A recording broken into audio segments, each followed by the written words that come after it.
What's going on? We are the Bar Down Beauties podcast. I'm Jesse Pierce. She's Alexis Pearson. He's producer Fed. And this guy here, Michael Russo of The Athletic, joining us now. Russo, we were just talking about Yellowbird Cafe in St. Paul. They hooking our guests up with some cool gear. Former hockey player owns it down in St. Paul. You gotta go check it out. I will 100%. You drink a little coffee, right? Yeah, a little bit. I just got a refill.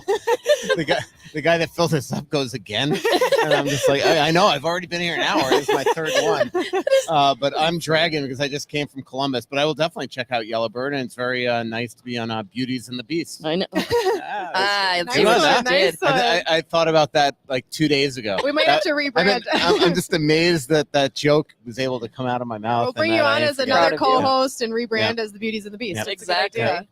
Really appreciate you having me on. I thought you guys were going to have like Dan Myers or Kevin Fallness, but nice to be on here instead. Exactly. Yeah. I think Kevin Fallness has had enough of me this weekend, so he probably wouldn't want to be here. We've had enough of Fallness, though, as well. Seriously. Hasn't everybody? Trust me. Like, mute radio, maybe. So, no doubt.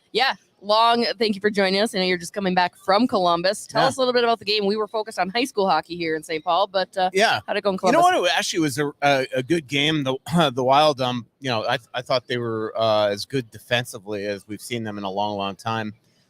I mean, they held Columbus to 6 shot attempts in the second period and didn't win the game. It's just crazy. Yeah. And it's all because of their power play again. It's amazing. Like if you look in January to like early February, their power play was clipping at like 45%. Yeah. Now it's just not winning them the games. It's costing them games. I mean, last night's a game. They get 3 straight power plays up 2-1 and they don't make it 3-1. Mm-hmm. They don't get a shot on goal on any of the power plays. And because you couldn't finish off the Blue Jackets, they're 30 seconds from getting the 2 points, but they still almost got what they deserved just because their power play didn't come through the way they did. And it was weird. I mean, Dean Evison said it, I thought, really succinctly and well after the game, is that like, they have this way that they're playing all game long. Yes. Just stick with it. Yes. But they get to the power play and next thing you know, they want to like try to get style points. And that's not the way it works in the standings. Right. So. And I saw Marcus Foligno fined $5,000 for a knee. What did you make of that? I saw some people on my Twitter saying it was a very suspendable offense almost. It probably would have gotten him suspended if they hit knees. It looked to me like it probably got thigh on thigh.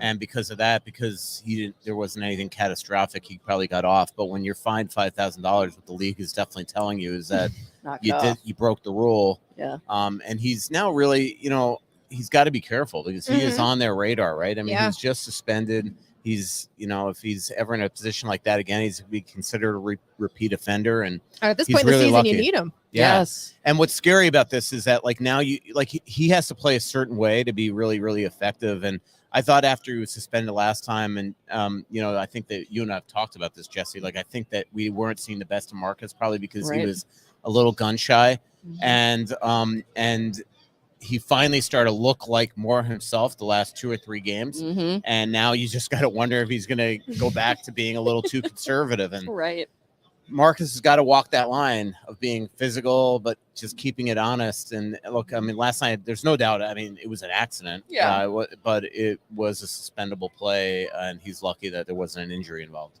And what do you make of the Wild at this point in the season? We've talked about this with pretty much everybody who's Wild related this weekend. Jesse and I have talked about it on recent podcasts. Obviously, they've gone through a bit of a tough stretch here. And Kevin Gorg brought up the point this morning that he's talked to some former players. I think he mentioned Karts and Parrish as the guys he talked to.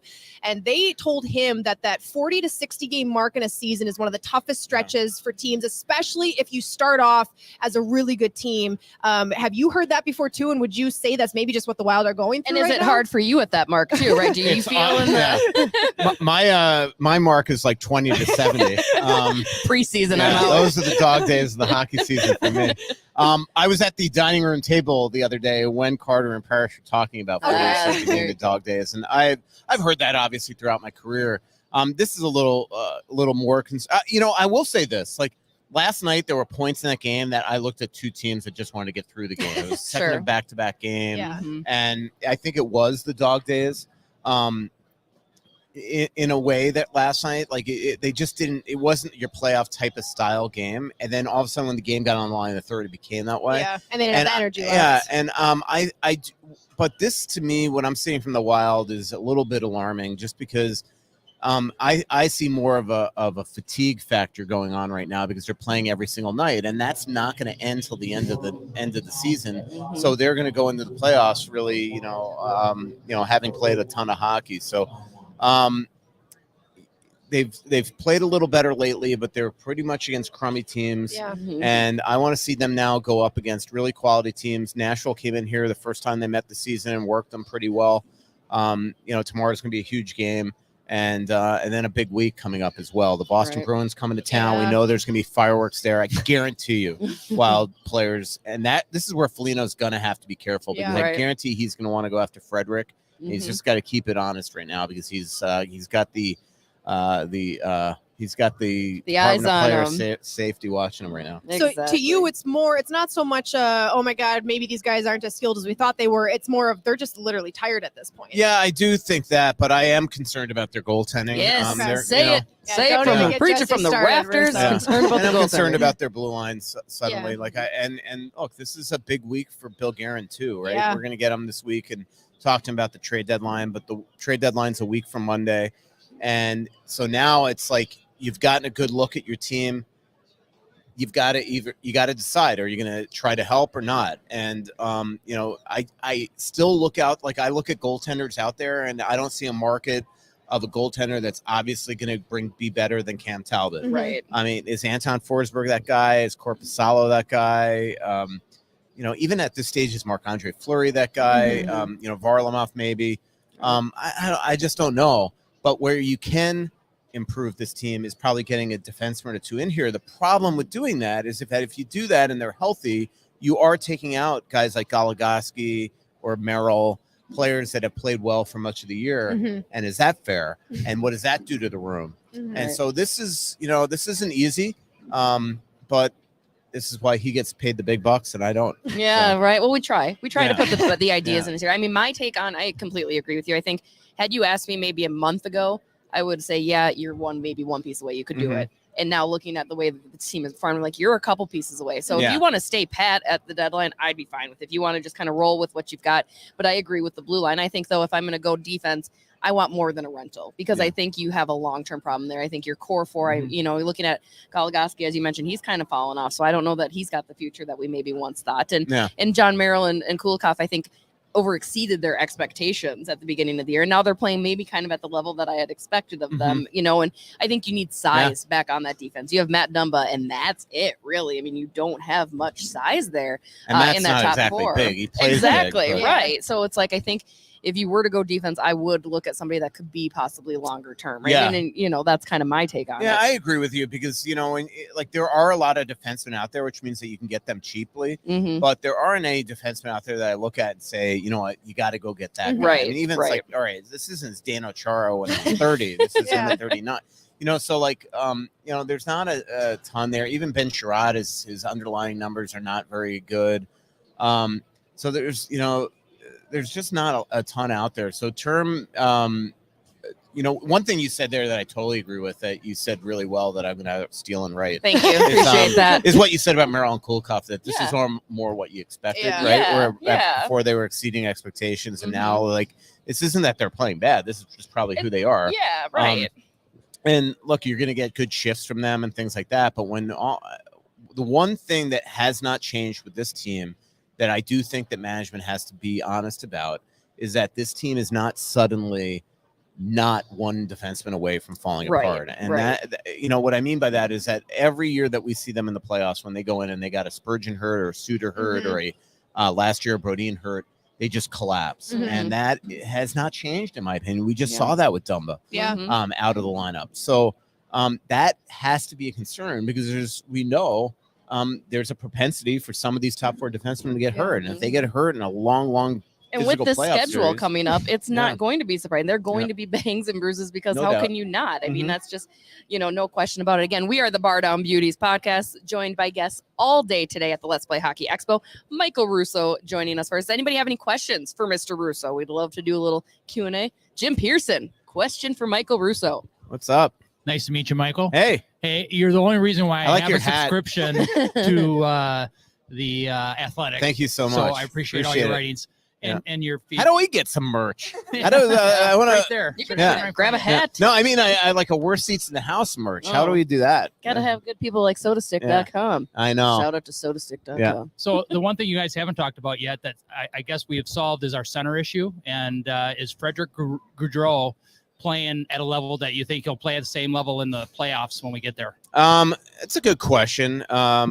Look, I still think you could upgrade that position, but I also think that you have a coach that almost doesn't want to upgrade the position from the standpoint. Like he obviously, like I don't know the best way to say that. I'm so tired, but he has such trust in Freddie Gaudreau that he's not going to want them to upgrade the position where he's got to put Freddie on the fourth line. Right. He wants to play Freddie in a meaningful position. So I just think that if you upgrade the position, you're taking Ryan Hartman and you're moving him back to wing somewhere. But where do you move him to wing even?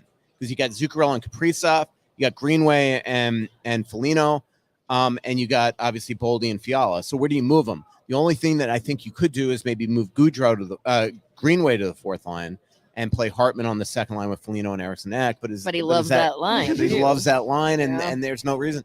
So this is like the other type of things that they're having discussions about up front in the front office. But to get to your point, Jim, I mean, this team could use a center. I mean, you still got to go through, Kadri and McKinnon to get to where you want to go. So if you've got to upset the apple cart and move Gaudreau down and you move him up in times during the game where you could trust him in really quality situations, then I think you have to do it. And I think if you're Bill Guerin, you probably have to explain that to Dean. And that's that you look, we know that you love Freddie.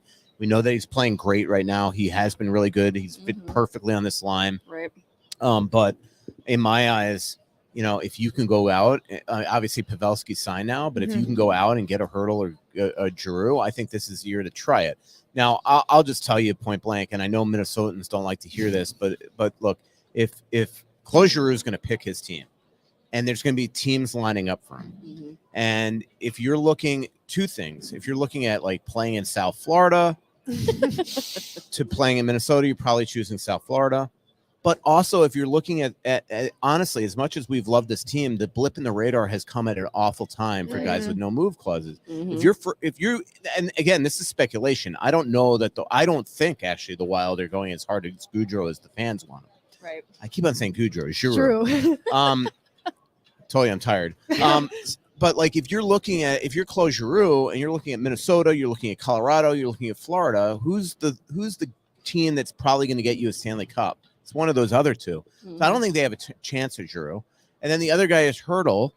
Well, I love Hurdle. I think that if Billy could get him, I think you go hard after him. But the cost is going to be a fortune, and the reality is also they're trying hard to re-sign him right now. Right. So he might not even be on the market. So then who's out there? Andrew Kopp. But he hasn't even played center really in Winnipeg this year. Right. So I don't know. I mean, to me, there's not the obvious upgrades out there beyond those three. And if you can't get those three, then I think that, you rather Freddie Gaudreau in that position anyway, Well, fair. and you brought up a good point about, Dean being kind of, if you want to use the word stubborn with Freddie, where he has a very specific vision of what he wants to do with him. And I think what we've seen out of Dean, which has been very refreshing since he's been head coach for the Minnesota Wild, is he is not afraid to hurt feelings. Like he will make the decision that's best for the team. And I think there's been Wild coaches in the past where you haven't always seen that. They've got kind of more of their own agenda and whatever, but Dean will make the moves that he thinks is best for the team. Do you think he might slide on something like this to do that? Or do you think this is one of those things he's going to stand pat on and say, no, it's my way? No. I mean, he's good. Like if you could have a chance to get a Hurdle or a Giroux, you're going to say, all right, I got to play him over Gaudreau. Yeah. But how does that affect Hartman if Giroux stays at center? Like one thing I think, like I still think that Kevin Fiala is going to be traded in the offseason. I think one reason is because I think they want Hartman at center. I think they want Eriksson Ek at center. Yeah. And then what you do is you take Gaudreau, you move him to right wing, and then you have Marco Rossi with Boldy, and then you hope that you reinvent that Fiala Boldy magic. Yeah. But he knows who's the boss. Right. What I do like about Dean though is he questions Bill and they get into disagreements and all that type of stuff. But I just think that the timing of this all is interesting. This bump in the road is really not helping matters, and the fact that the player that's probably playing the most consistent up front is probably Goudreau right now. Yeah, and so right. it's an interesting little quandary here. He's filled that role very Yeah. nicely. I mean, I don't think he gets enough fair accolades for Yeah. what he's done with those guys because Yeah, it's all about including Fiala and from- Boldy and including from the media. I mean, Yeah. he is a security blanket on that line. right. I just, again, watching him last night. Last night he looked to me a little tired late in the game. Sure. A lot tired late in the game. Yeah. But everybody was. Yeah. And Including you, right? yeah. But they did. I mean, they it was a hold on moment there at the end of Sure. the Detroit game, and I think it trickled into last night. But I really do think that he's a really good hockey player that you've almost got to really focus in on every single shift to totally appreciate. And earlier in this year, I do think he was still trying to find his footing. So I don't want to say that I was completely wrong about the way that he was playing, but right. he has, when you really watch the things that he does and the nuances that he brings and his intelligence on the ice, Yes. you can see why he wants them, why Dean wants him between two of their most, high risk, high Right. reward type Yeah, wingers, and absolutely. Fiala's that the king example of that one. Yeah, well, for and sure. you brought up Fiala and the possibility that he might not be on this team, the very high possibility he might not be on this Almost team come guaranteed. next season. Jesse and I have talked about this quite a bit in recent episodes about like, okay, he's playing for a contract here. You might not have the money. At this point, you won't have the money to pay him. Do you try to free up some cap space, moving other pieces to pay him, or do you just try to get the most out of a trade with him? Yeah, I don't know. I mean, that's a good question. First of all, this whole thing stinks to me. Yeah. Like I feel it's a huge loss if they get rid of him. But I don't see how they make it happen. But again, I'm watching You've him. crunched the numbers, haven't you? On your Yeah, Live and I Athletic? am. Yeah. There's nothing math wise that I can't do. Yeah. So trust that. Yes, exactly. But no, but the problem is when you like the moving the pieces is Yeah. very interesting because people are like, well, why don't you just trade Greenway and Kulikov and Right. things like that? But you still have to replace those Right, players. right. It's like even people lately have been saying, well, just trade Talbot. Like that's fine, but you got to replace him with a goalie, Right. and Kakkonen's getting a raise. So Yeah. say Kakkonen's making 2. And now you have another backup come in here Yeah. $1 million. It's not really the cost effective. It's not getting Fiala. Mhm. But on Fiala front, like he is just the guy works his butt off. He's just so skilled, scored such clutch goals, and he's matured so yeah, much. and right? I don't know. I just think it's just it really is going to be a shame if they have to let him go. But there are ways to get it done, but it's not easy. That's for sure. And everything's going to come down to what he wants too. Like if all of a Right, yeah. sudden, Mhm. like we're all assuming like the way it could work is if he comes in here and says, I'll take 6 on a long-term deal. Like Ryan Hartman. I don't know if Kevin would ever do that. I mean, Yeah. like he didn't take it last summer at Right, that price. right. So on a long-term deal, and he's had a great, second half, or really last, Right. I mean, it started really around December 20th, and he's Yeah. been on fire since. Thank you, Matt Boldy, for getting Yeah. that fire back. No right. doubt. You had talked about obviously this slump, and I mean, this feels like a slump, right? It feels different than that brief little losing streaks that they've had. And I know I asked a player the other night too, like, it just has a different vibe. Like, it is more concerning than any of these losing streaks, and it's hard to say like when are they going to get out of it, or how Yeah. do they get out of it? And the timing is having to do Yeah. the timing with the trade deadline coming out, Right. the playoffs right around the corner, the standings tightening up, but it feels different than the one at the end of December.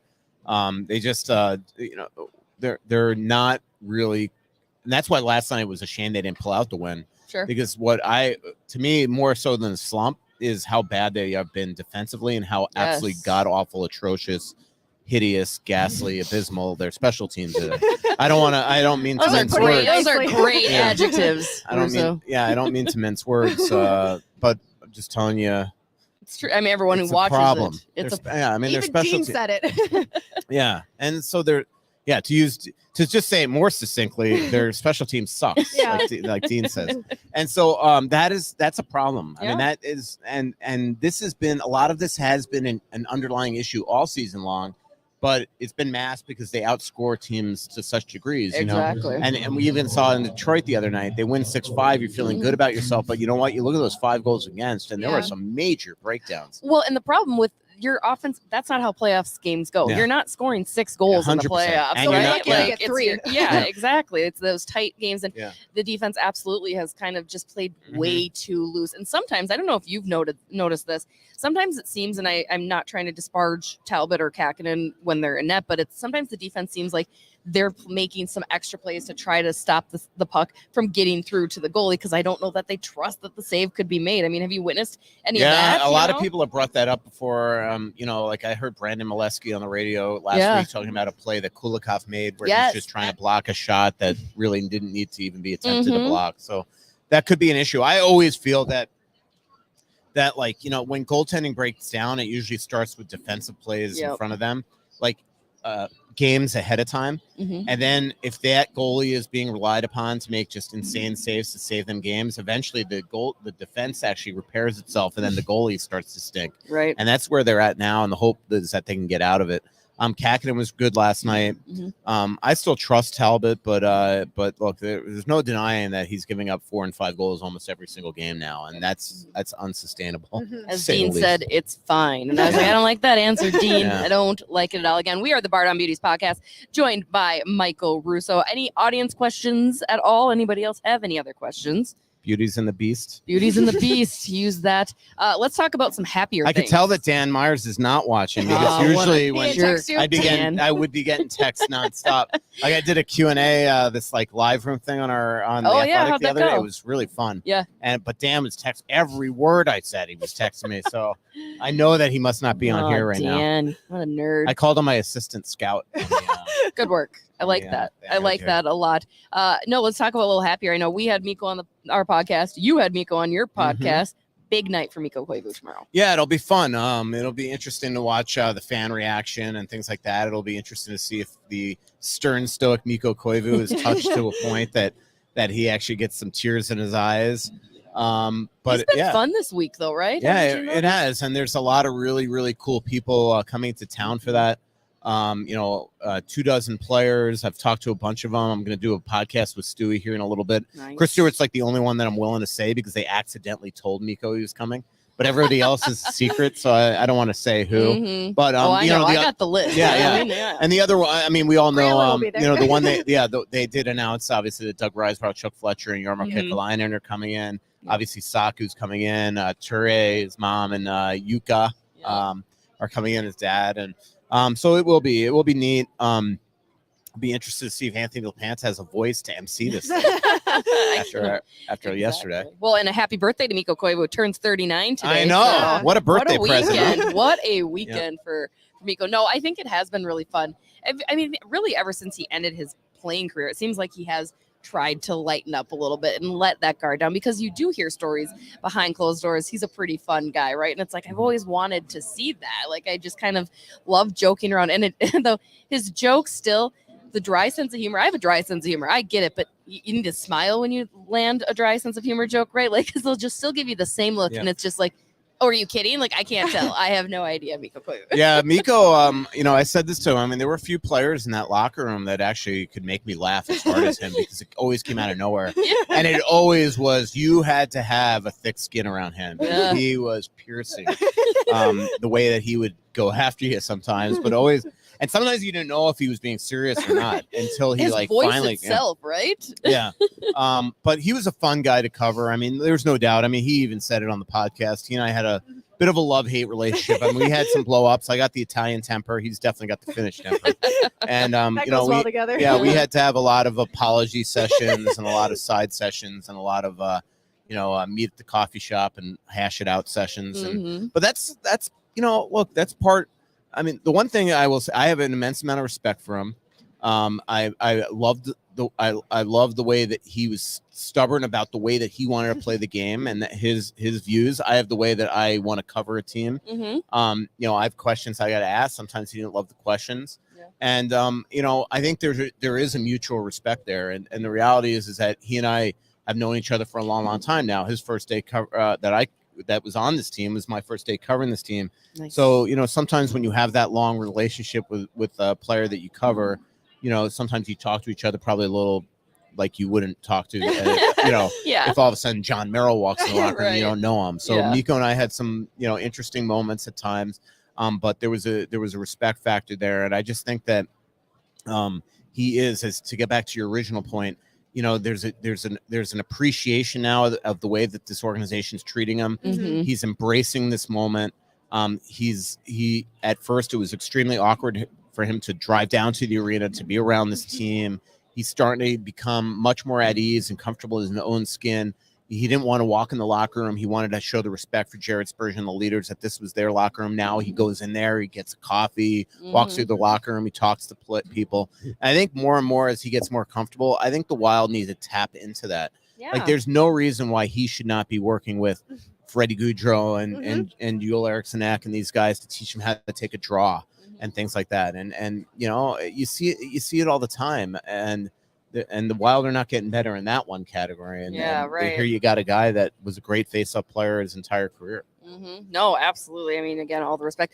Reminder for tomorrow, if you are coming to the game, the Mikko ceremony will start at 5 p.m. It is also spring ahead, so mark your calendars. Get there early. I know the Wild are a little concerned that nobody's going to get there in time, so be sure to be there by 5. The puck drop will be probably, 6:20?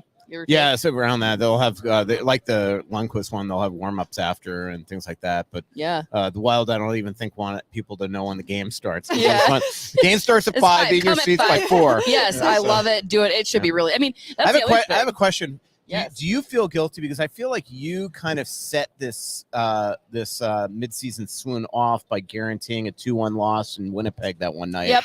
This is true. I don't know if you should feel like you jinxed it or you should just be walking with like an extra. No, I think you should take the blame. I don't even think blame is the right word. I think you should be. I think you should actually be impressed with yourself that you were able to see this coming before anybody else. So here's the thing. I've been told this swoon is my fault for 2 reasons. One was the prediction that they would lose coming out of the All-Star break to the Winnipeg Jets. Right. I predicted a 2-1 loss. They lost 2-0. The other reason was at the beginning of March, I said March is the worst month of the year. And everyone's coming for me saying, you did this. The Wild are playing poorly in March. This is your fault. And I said, that's why March stinks, because I could see all this. March is the worst month of the year. So I think you got a point, Russo. I might have some superpowers. Whether I like having them or not is up in the air, because if I can use them to turn the season around, then it'll be for good. But otherwise, for now, I got a lot of heat for that one, for predicting that. People were not happy with me about that. But you were right. I was right. I mean, that was that they were not good, and they haven't been good since. No. I'm glad though that you're taking the blame, because a lot of people are blaming me for writing those stories that like this cannot happen. They're too good to fall apart, and here they are. Too much faith in falling apart every. I don't know. They tricked us once again. They do this, right? This is what this team does. Yeah, they're quintessential Minnesota. I was telling my Uber driver in Columbus this today. He's like, "Ooh, it's really getting warm there in Minnesota this week. I see it's going to be in the 50s." I'm like, "Yeah, but this is what happens." Okay, I've lived in Minnesota long enough to know that in March it's going to have a week of 50, 55. You're going to put your guard down, and then you're going to get a blizzard into it. Yeah, 100%. And that's what the Wild do to you. Yeah. They sit there and they'll survive for the playoffs, and then you never know what you're going to get from playoff time. Hopefully this year is different, because it would be an absolute shame. They've been too good this year to absolutely let this fall apart. I mean, the way that and another thing, like we were talking about Fiala, like Kaprizov again. Yeah. The one really thing that I think should be uplifting to Wild fans during this little funk is how hard he's working to get them out of it. Yeah. Not just the fact that he's still producing. I mean, you watch him on the ice these games. Look at that goal that he scored in Detroit the other day. He gets crushed twice. Yeah. And like Zach Parise used to do, just gets up, goes to the net, and scores. Right. And what do you think that the defenseman's thinking? Is like, what? Well, what do I do now? Yeah. I just put him through the glass twice. Yeah. I tweeted about that play, and I said I love Red Wings fans cheering when Kaprizov gets checked twice just to get back up and score. Yeah. And some Red Wings fan commented on it, and he was like, "We were cheering for our rookie, not your little Russian." And I was like, "Sure, okay." Keep telling yourself angry. that. Well, I even saw it started in like the New York Rangers game here at home. It's like you could see him literally taking this team on his back, and he's like, "I'll do it. I'll do it." I mean, he didn't even score that game either. But and and it is where I think there was a little turning point is I think in Toronto when he did not play well that game, and Austin Matthews won them that game, and that was a game where it was a winnable game, but their superstar was better than the Wild superstar. And I think he took that to heart, and then they go to Calgary, they get their butts kicked in, and then ever since then he's just been really good. Yeah. Really, Final question I want to ask you: tomorrow against Nashville, do they get it done? Do they use the energy? See, we thought that we'd use the energy in the Winter Classic and get a win there. That didn't happen. Do you think they can use the energy from the Mikko ceremony and get it done? I mean, there's no practice today, no skate tomorrow, so that to be considered as well. Yeah, no, I think they're going to win tomorrow. I think they have. They're going to want to. First of all, this is a big game for them. Both these teams haven't played each other since very early in the season. It was a game where the Wild did not play well. It's really the one of the few home games at home which was, in my mind, a dud. And Nashville just took off from before, since They then. are shocking me. I did not think they were going to be good Yeah. this Me year too. at all. And they are. I will say this: the Wild better bring their work boots tomorrow because that is a hard physical team. They're not like the Nashville Predators of yesteryear. I mean, they lead the league in fighting majors. Yeah. I mean, where does that come from, right? So, the Wild better not think that this is just going to be a skate fest and all that type of stuff. And so, pucks in deep. Yeah. exactly. We'll see. It's gonna be fun watching Granlund take the ceremonial face-off from Mikko. I love that Spurgey. Mikko told you, because he told us that too. He was like, Granny didn't even know that this was I have happening. a feeling that Granny was just playing like pretending like he didn't know. Yeah. There's no way that he didn't know. No way he didn't know. Yeah. I mean, can't imagine. they asked the Predators months ago if he could take the face off over Yossi. So There you go. yeah, That's fair. I think Mikhail's being as good as Good dry humor finish, right? Yeah, We exactly. do have one fan question. What do you think the long-term plan for Goligoski is? I don't think there is one anymore. I think there used to be one, and now I just don't think there is one. I don't. It's. I mean, he's showing his age, right? Again, he looked amazing. I did not expect that out of him, and I get him wanting to be home, right? So I would understand him taking a team-friendly deal, but I would agree, right? Yeah. I don't know that they're. He's a great guy. I'm glad if this is it. I'm glad I got to cover him, and yeah. hopefully, last night I thought he might have been scratched, and they played him, and I think that was an overrule by somebody that he played, and remember, I think he is set to play his 1,000th game with 2 games left in the season. So if he's scratched twice, he's not getting it. Sure. So hopefully we see that happen. I'll be devastated if he goes, because then that means we can't have the Moose Goose Zooks commercial anymore, which is a great commercial. So I mean, we're gonna have to find somebody else with a nickname that rhymes with Moose and Zook. Yeah, exactly. Well, Michael, thank you so much for stopping by. Yeah, thanks for the mug. Us. Yes, Yep, yes. I'll be going to Yellowbird. Yellowbird Coffee Bar. Again, we are the Bar Down Beauties podcast. We are coming to you live from the Let's Play Hockey Expo. Joining us next will be Sophie's mom, Amy. She'll be talking a little bit about Sophie's squad, as we talked about yesterday. And then Matt Dumba swings by the booth at 2 p.m. So we will be out here. Come say hi, hang out, have a good one.